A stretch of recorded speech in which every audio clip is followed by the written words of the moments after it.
Lebanon বিএনপির আংশিক committee গঠন করা হয়েছে। এতে আমিনুল ইসলাম আইমানকে সভাপতি, সৈয়দ আলমকে সাধারণ সম্পাদক এবং জিএস সুমনকে সাংগঠনিক সম্পাদক ঘোষণা করা হয়।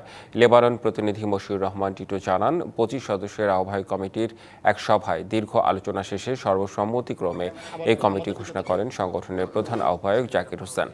কমিটি ঘোষণার পর নির্বাচিত নেতৃবৃন্দকে শুভেচ্ছা ও অভিনন্দন জানান সংগঠনের অন্যান্য নেতারা।